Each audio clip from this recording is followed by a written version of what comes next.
Di video ini saya menayangkan ulang ya tentang bagaimana Max Hospital dengan pengobatan tentang leukemia akut, leukemia lipoblastik akut, mieloma multiple, lipoma juga ya, kelainan darah juga ya, kelainan darah non kanker yang bersifat jinak ya, kasus talasemia yang bisa sembuh total ya.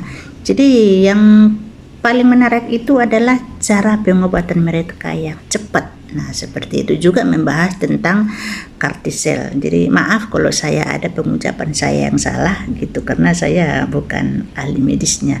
Berikut videonya. I'm Dr. Nivedita Meera and I head the Hemato-Oncology department at one of the Max hospitals in Delhi. Bapak Ibu selamat malam, saya adalah Dr. Nivedita Meera dan saya adalah Kepala Bidang Onkologi yang menangani kanker di Max Hospital atau di Rumah Sakit Max Healthcare. So before I proceed with my talk, I would just like to tell you about our hospital. It's a 400-bedded hospital. Sebelum saya memulai percakapan ataupun paparan saya akan terangkan sedikit tentang rumah sakit kami. Jadi rumah sakit kami adalah salah satu rumah sakit terbesar dengan 4.000 cabang. And it has 131 ICU beds. Dan terdapat 131 ruang ICU. And the BMT unit is a state-of-the-art 8-bedded BMT unit. Dan kami juga memiliki BMT unit dengan pelayanan yang sangat bagus. The BMT program at our hospital has been functioning since 2012 and more than 500 bone marrow transplants have been successfully performed. Dan untuk BMT unit kami sudah mulai beroperasi di tahun 2012 dan sudah lebih dari 500 transplantasi telah dilakukan. So, I'm going to talk about the futuristic, the new things that are happening in hemato-oncology. That is the department that deals with blood disorders and blood cancers. Dan yang akan saya sampaikan pada kesempatan ini, saya ingin memperlihatkan bagaimana prospek kedepannya dari sebuah terapi stem cell yang sekarang trennya berganti ke CAR T-cell. And somebody once told me that hematology is the rocket science of medicine, and I don't think that was very far from the truth. Dan kita sama-sama ketahui bahwa sebenarnya ilmu di bidang onkologi adalah ilmu yang sangat bertumbuh dengan cepat, dan kita tahu bahwa segala sesuatunya itu dapat kita berikan dan kita tunjukkan bagaimana prosesnya. So I was told that a lot of you are battling with the illness in this room, and since we know that now in cancer treatment, immunotherapy plays a major role. Saya baru saja diberitahu bahwa sebagian besar dari Bapak Ibu di sini ada yang sedang menderita kanker, ada yang sedang berjuang dengan penyakit kanker, dan saya sangat menyadari sekali bagaimana Bapak Ibu berproses untuk menyembuhkan dan untuk bertahan di situasi ini. In blood cancers, when we talk about immunotherapy, so there are three major things that are there. Dan ketika kita bicara tentang kanker darah, ada 3 hal yang sering dibicarakan dalam hal ini. So bone marrow transplant or stem cell transplant is something that I'm sure a lot of you are familiar with. That is also a form of immunotherapy. Then now we have the latest form of immunotherapy to treat even the most difficult blood cancers, that is CAR T-cells. Seperti yang sudah Bapak Ibu ketahui bahwa yang sering Bapak Ibu dengar untuk hal yang berkaitan dengan kanker darah adalah dengan kaitannya ke transplantasi stem cell. Namun sekarang di sepanjang perkembangan ilmu imunoterapi telah ada kajian baru di bidang CAR T-cell. And in that we also have some new medicines which are known as BiTEs and bispecific antibodies. Today we will not be talking about that. We will focus upon transplant and CAR T-cells. Dan sebenarnya sudah ada pengobatan baru yang mana di sini mempergunakan jenis obat baik dan EABS, tetapi kita tidak akan membahas itu dalam kesempatan ini. Kita hanya berfokus kepada pembahasan yang berkaitan dengan transplantasi, stem cell, dan CAR T-cell. So we'll start the talk by talking about stem cell therapy, some facts and some myths that are there. Dan yang akan kita mulai pertama kali di sesi ini adalah yang berkaitan dengan terapi stem cell, apa yang menjadi fakta, apa yang menjadi mitos. So during the course of this talk, we will discuss that what is a stem cell, Dan selama sesi ini Bapak Ibu kita akan membahas tentang apa yang dimaksud dengan stem cell, why we are interested in stem cells, mengapa kita harus tertarik dengan stem cell, where do these stem cells exist, how they are collected, dan di mana sebenarnya stem cell ini berada dan bagaimana stem cell ini dikumpulkan. and why are stem cells so interesting to researchers and even the public at large. Dan sebenarnya mengapa stem cell begitu menarik bagi peneliti dan orang pada umumnya? And what are the current and future stem cell treatments that we are looking at? Dan sebenarnya apa yang menjadi perawatan stem cell saat ini dan di masa depan. So basically a stem cell is the building block of the body. It's a cell whose job in the body is not yet determined. Dan sebenarnya Bapak Ibu, stem cell itu adalah blok-blok yang membangun tubuh dan tugasnya adalah di dalam tubuh dan tugas tersebut sebenarnya tidak dapat ditentukan. All the cells in the body are derived from the stem cells. Dan sebenarnya sel lain di dalam tubuh kita itu berasal dari jenis-jenis sel ini. So it has very important properties that it can develop into all the cells on the body, and it has the capacity to divide again and again and heal tissues. Dan sebenarnya stem cell ini berspesialisasi menjadi sel tertentu dan itu tergantung kepada sinyal yang diterima. Jadi stem cell ini bisa mengadakan pembaharuan dan diferensiasi terhadap dirinya. So as you know, when a pregnancy happens and we get, there is fertilization, pregnancy happens. So this is the earliest cell in the body, the zygote, from which the whole body, the whole human body develops. Jadi Bapak Ibu, jika kehamilan terjadi, Bapak Ibu bisa melihat di sini, ini adalah yang terjadi di dalam tubuh kita.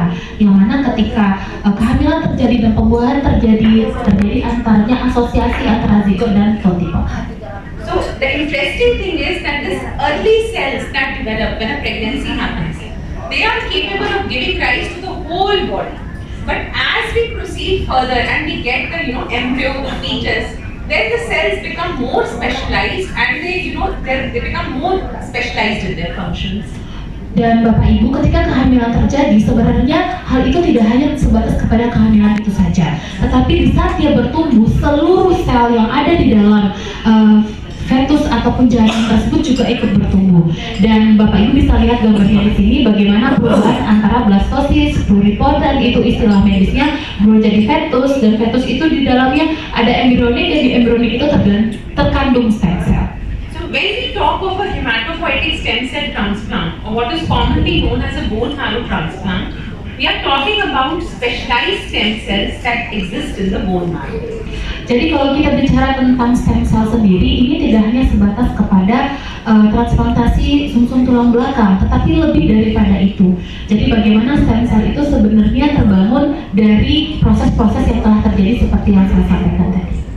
So some of these stem cells, if we talk about the embryonic stem cells which exist in the fetus, they cannot be used for religious and ethical concerns. So we cannot take stem cells from these, although these stem cells have the capability of giving rise to any organ in the body. But because of religious and ethical concerns, we cannot use the embryonic stem cells. Jadi Bapak Ibu, terkadang penggunaan stem cell itu juga ada kontroversinya karena berkaitan dengan agama dan budaya. Sehingga kalau kita bicara tentang transplantasi stem cell, kita tidak akan membicarakan dan tidak diizinkan untuk mengadakan transplantasi yang kaitan dengan embrio karena itu dilarang. Tetapi kita akan membahas hal lain yang lebih besar dan lebih bisa untuk mengakomodir hal ini. So from where we can get stem cells to do stem cell therapy, we can get them from the umbilical cord, which as you know, a lot of people talk about umbilical cord blood banking. We'll talk about that. And then you can take stem cells from an adult human body, from where you can take from the bone marrow, which is the hematopoietic stem cells.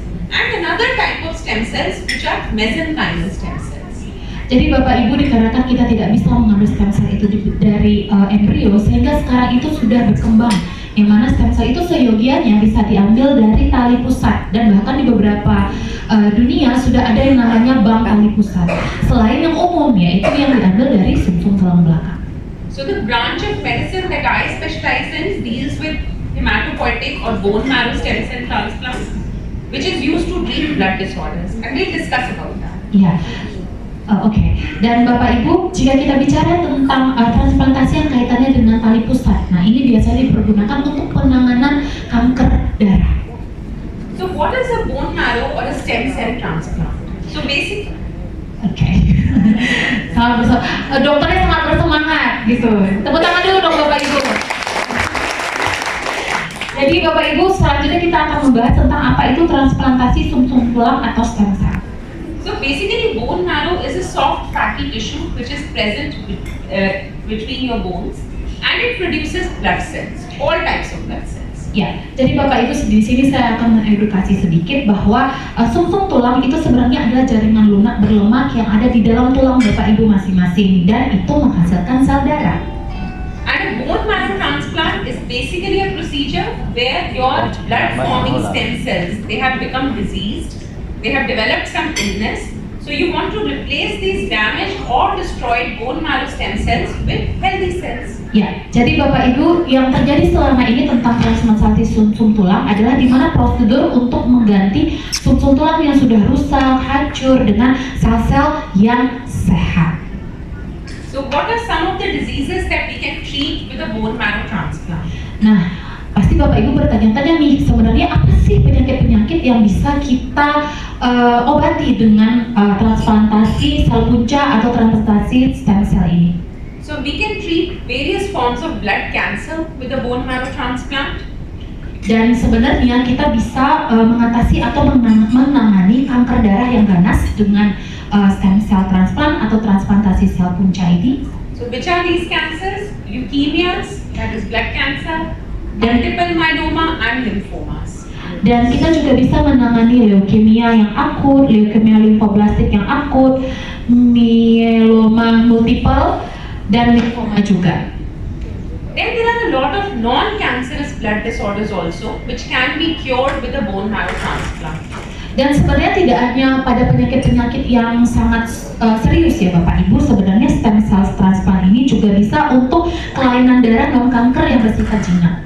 Which are these disorders? One is thalassemia. I've been told that in Indonesia we have a lot of thalassemic patients. In thalassemia, if we do bone marrow transplant by the age of 7 years, 90% children will get cured. Ini adalah salah satu fakta yang menarik Bapak Ibu, bahwa salah satu penyakit yang kaitannya dengan thalassemia, dan sepertinya dokter di sini mendapatkan informasi bahwa di Indonesia itu banyak kasus-kasus thalassemia, dan sebenarnya pada usia 7 tahun kalau ada pengobatan yang tepat dan sesuai dengan prosedur yang tepat untuk mengobati thalassemia untuk anak usia 7 tahun itu bisa sembuh total. Apart from that, sometimes there can be complete bone marrow failure, where the bone marrow stops producing blood. That condition is called aplastic anemia. It's a serious situation, but it can be cured in more than 80% cases with a bone marrow transplant. Juga Bapak Ibu yang kaitan dengan anemia aplastik parah, sebenarnya penyakit ini mungkin dipandang sebagai orang, wah ini susah untuk disembuhkan. Tapi sebenarnya kalau kita mengadakan transplantasi stem cell yang tepat dengan prosedur yang tepat, 18% kasus itu bisa sembuh. Apart from that, sometimes there are problems from birth in a child's immunity. They keep having recurrent infections, they keep getting admitted to the hospital. These blood disorders are disorders of immunity, they are immunodeficiency diseases. They can also be cured very nicely with a bone marrow transplant. Dan Bapak Ibu, selain kasus yang 2 di atas, terdapat juga kasus yang berasal dari bayi yang baru lahir. Jadi bayi yang baru lahir ini terkadang dia juga memiliki keunikan tersendiri dari struktur sel darahnya yang memang secara imunitas sel darah tersebut tidak dapat bertahan dengan sempurna di sirkulasi darah yang ada pada tubuh yang bersangkutan. Dan ini sebenarnya adalah gangguan imunodefisiensi yang diwariskan, tapi sebenarnya ini bisa disembuhkan dengan stem cell transplant. So what are the types of bone marrow transplant? One is where you need a donor, that is known as an allogenic transplant, and the other is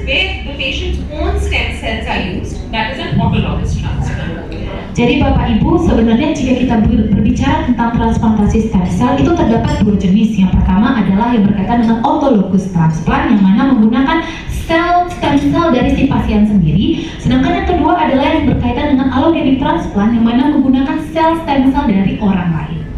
So in allogenic transplant, we use someone else's stem cells.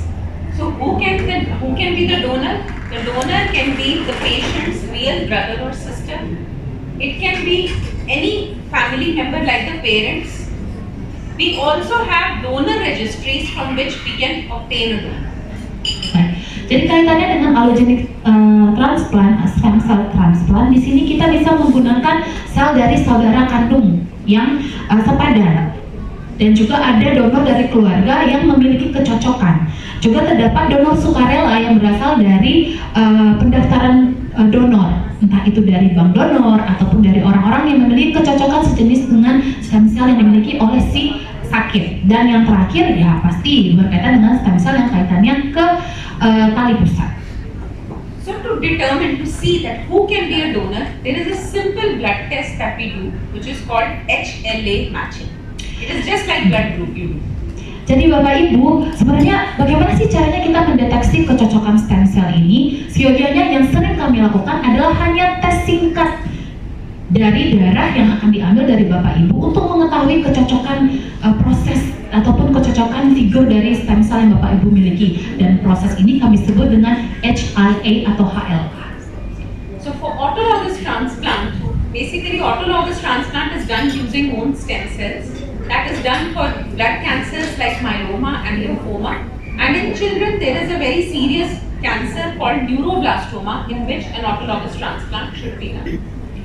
Dan Bapak Ibu, untuk autologous transplantasi sendiri ini kan sering diambil dari sel stem cell yang bersangkutan, dan biasanya pada proses itu terjadi maka kecocokan HLA ini sangat dibutuhkan dikarenakan ini bisa membantu untuk proses pengobatan dari si pasien.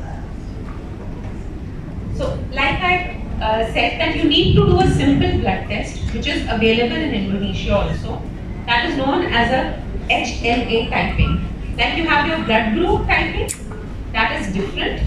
HLA typing is the blood test. It can also be done through the bubble swab.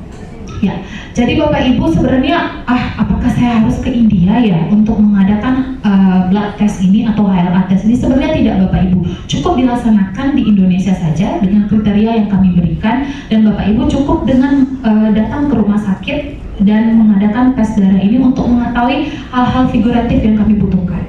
So this test is ordered for the patient who needs to undergo the transplant and all the real brothers and sisters. This is how the report of the HLA typing looks. So it's A, B, C, DR, D1, DQ, B1, DP, B1, which is done for the patient and the donor.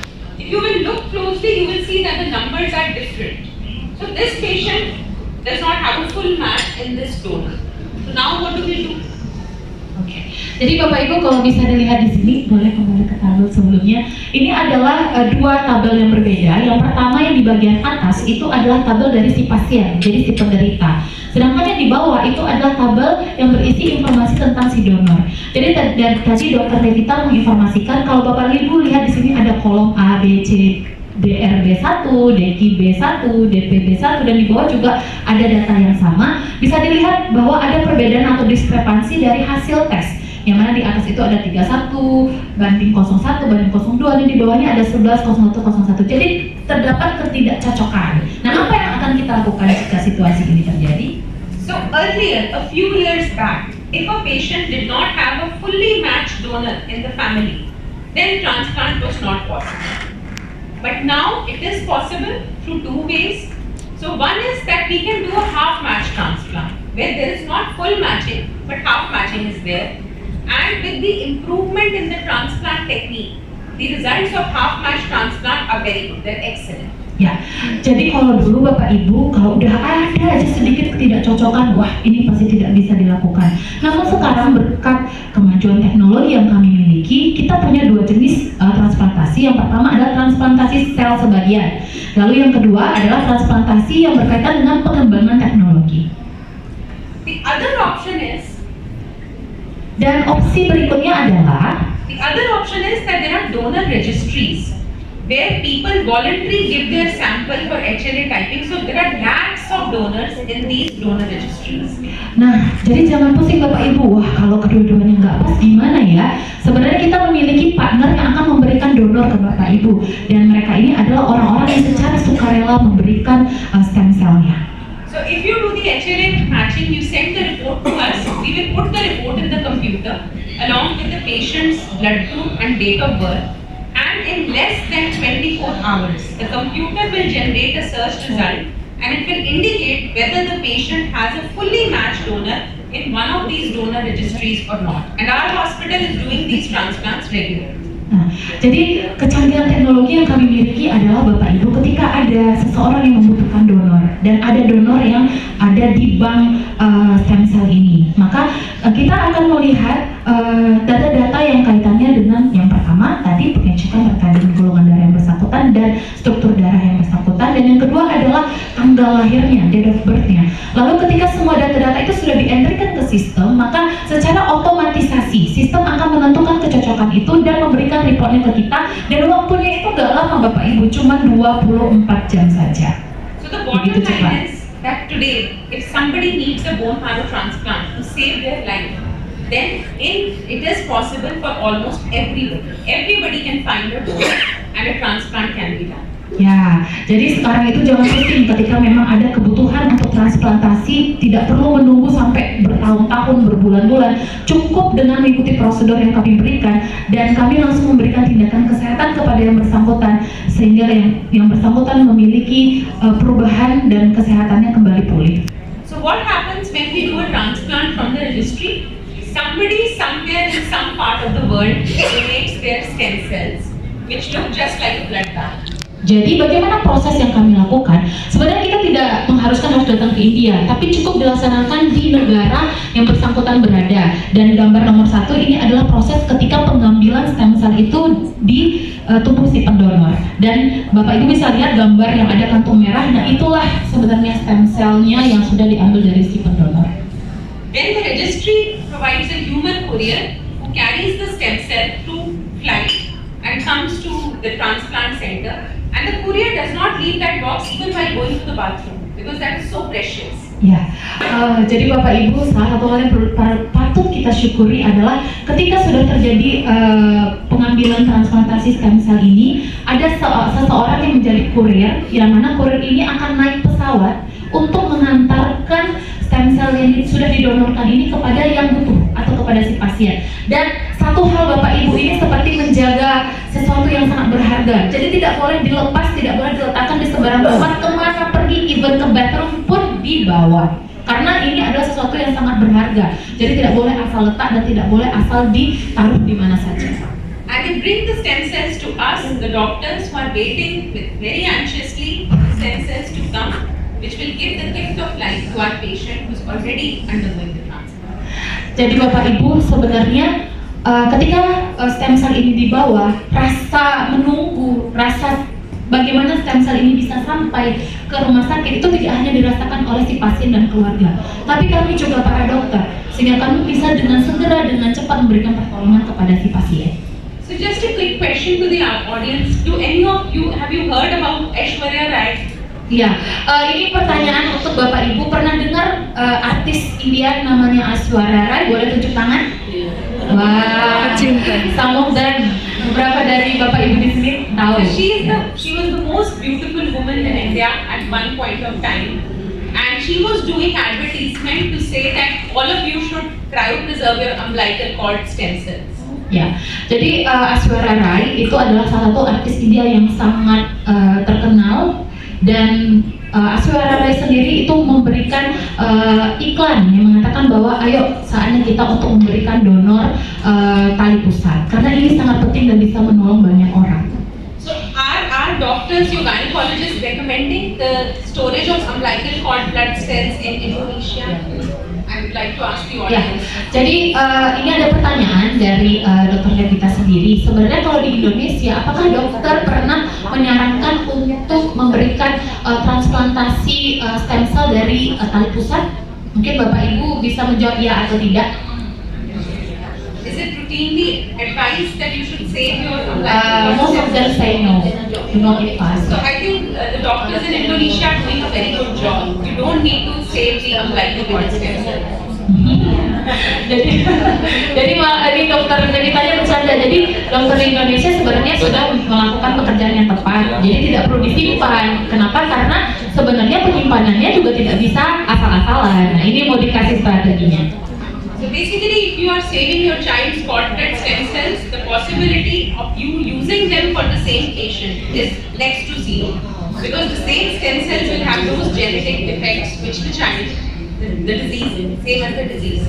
But if in your family someone is suffering from thalassemia who can be cured with a transplant, then in the next pregnancy it is a good idea to save this umbilical cord stem cells. They can be used for transplant, but not for the same child. Ya, jadi Bapak Ibu kenapa tidak harus menyimpan? Karena sebenarnya itu tergantung kepada kondisi yang terjadi di keluarga Bapak Ibu. Jika memang pada kehamilan pertama terjadi bahwa seseorang ataupun anak itu menderita thalassemia, maka mungkin pada kehamilan kedua itu dibutuhkan untuk menyimpan tali pusat itu. Jadi tergantung kepada kondisinya. Jadi tidak semua tali pusat itu harus disimpan karena ada kajian genetis di dalamnya. Jadi tidak semua tali pusat yang dihasilkan di setiap kehamilan itu cocok untuk diberikan penanganan untuk kasus-kasus kanker tertentu. Then there is another type of stem cell therapy for which a lot of medical tourism happens. A lot of doctors promise miracle cures for a lot of diseases, and that is mesenchymal stem cells.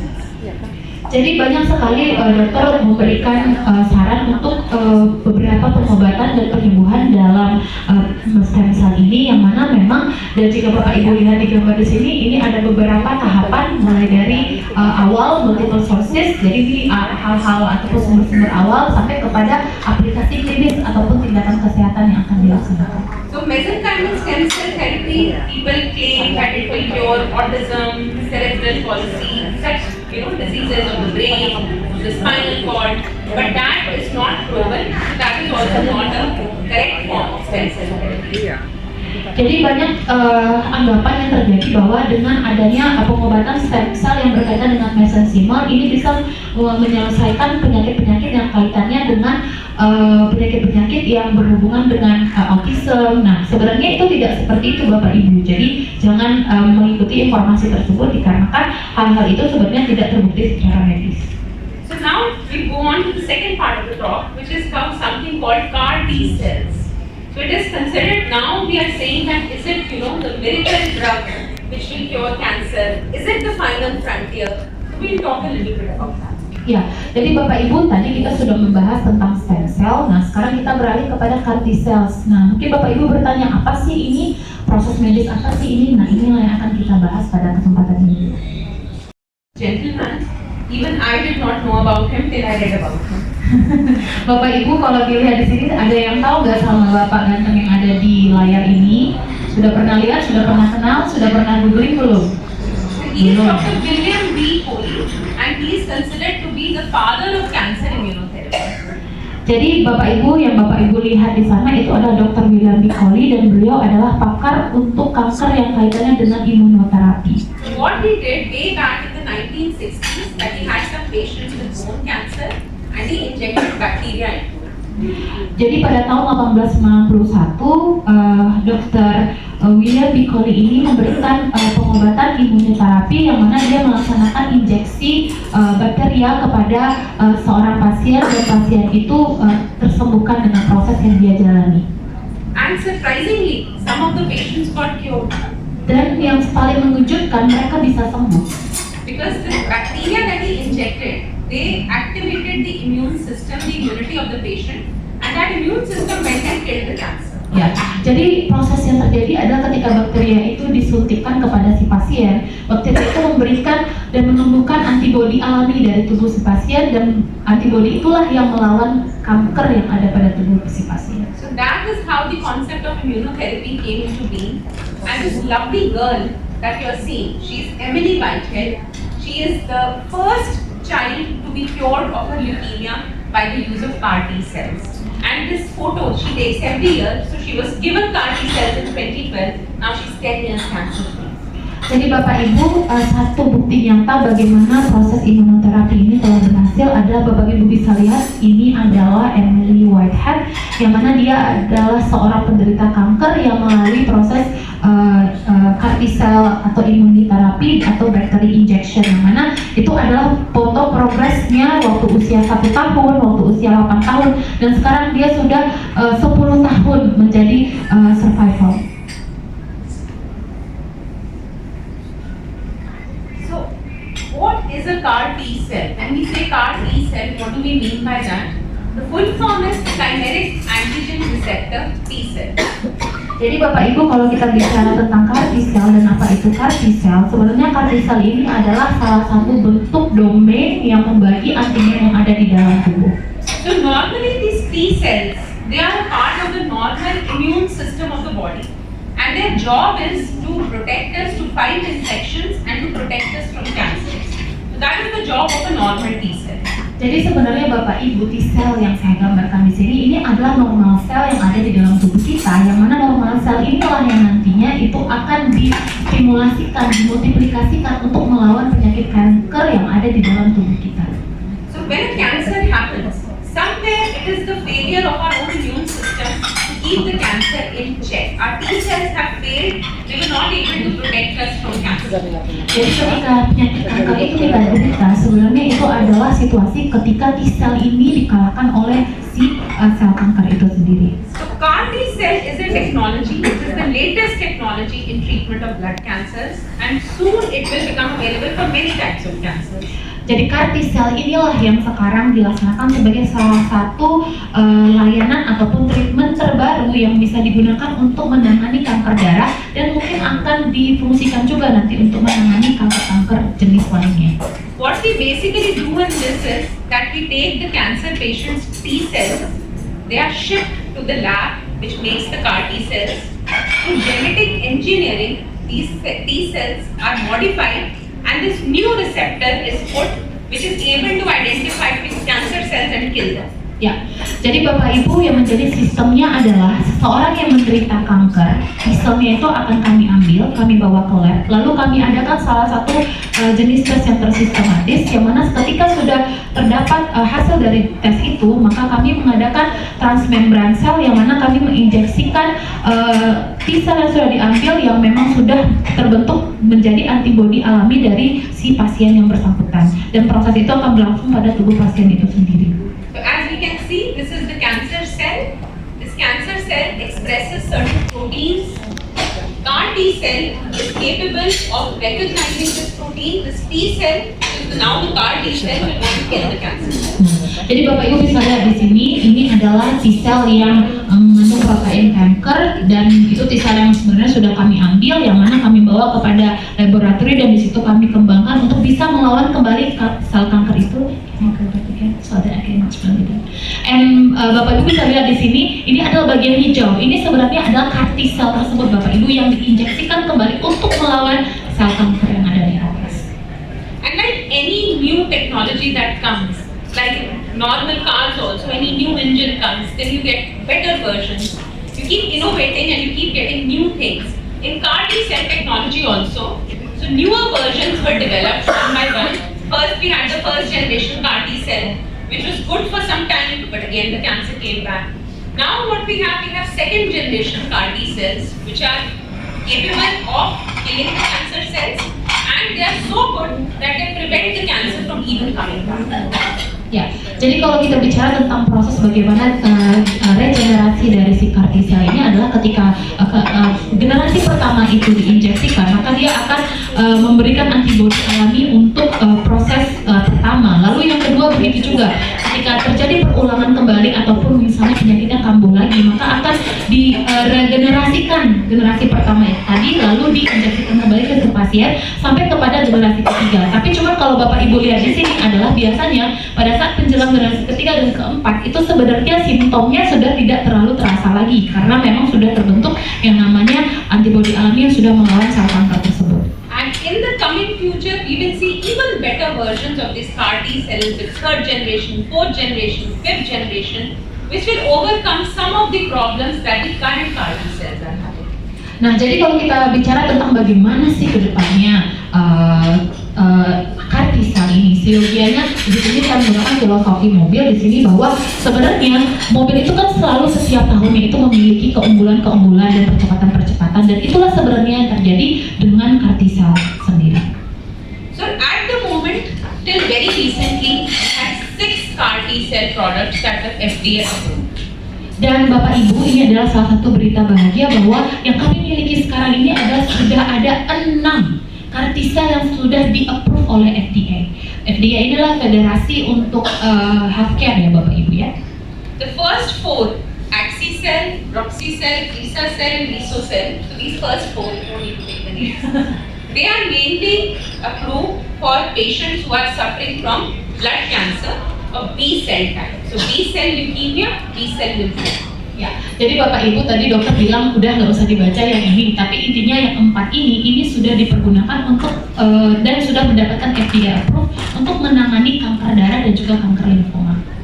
And there are 2 new products that have come which are now approved for treatment of another very common blood cancer in adults, that is multiple myeloma. Nah, dan untuk yang 2 terakhir ini yang baru saja di-approve oleh FDA, ini adalah yang untuk menangani myeloma blood cancer atau kanker darah myeloma. And very recently, India has launched its own CAR T-cell therapy. So NextCAR19 is the CAR T-cell therapy that has been developed in India. And what is special about this CAR T-cell is that it is completely human product. The other products that are available, they use part of the construct is derived from the mouse. But in the Indian CAR T-cell product, the entire molecule is human derived. Jadi ini adalah salah satu Kartisa yang sedang dan dikembangkan di India, yaitu NextCAR19, yang mana ini dikembangkan langsung dari human derived atau langsung dari manusia sendiri, jadi tidak menggunakan aspek animal di dalamnya. And we at our hospital and Max group of hospitals, we are providing this therapy, which is used for patients who have where all other treatment options have failed. Transplant has failed, all chemotherapy has failed. With CAR T-cell therapy, even some of these patients can be cured. Jadi NextCAR19 ini adalah jawaban untuk semua terapi yang gagal. Jadi yang udah ikut transplant terapi lewat stem cell, lewat CAR T-cell gagal. Sebenarnya jawabannya ada di NextCAR19. Yes. And just if you look at this is a PET scan of a patient who received CAR T-cell therapy. This is the kind of disease, all these black, bulky, big things that you're seeing. This is the cancer. 30 days after CAR T-cell infusion, this was the response that was seen. Similarly, Bapak Ibu bisa lihat di sini bagian gelap yang ada di bagian kiri di baseline sebelah kiri itu adalah yang hitam-hitam sel kanker, dan itu kondisi dari organ kita yang terkena kanker. Dan ketika kami sudah memberikan pendekatan dengan CT terapi, pada saat itu bisa dilihat Bapak Ibu yang bagian-bagian hitam itu sudah hilang. So I would like to just conclude by saying that in today's day and age, for treatment of cancer, a lot of new advancements have happened. We have a lot of new treatments that are available to us, a lot of new drugs that are available to us. But what ultimately matters is making the right choice at the right time to save it. Ya, jadi ini adalah salah satu quotes ataupun penutup yang luar biasa dari dokter pada hari ini, yang mana penanganan kanker itu tidak berkaitan dengan sebanyak apa obat yang Bapak Ibu minum, sebanyak apa perawatan yang sudah Bapak Ibu jalani, tapi lebih mengetahui bagaimana memilih di waktu yang tepat. Jadi jangan sampai salah memilih dan salah waktu di dalam memberikan pilihan. Oleh karena itu, pilihlah Max Health.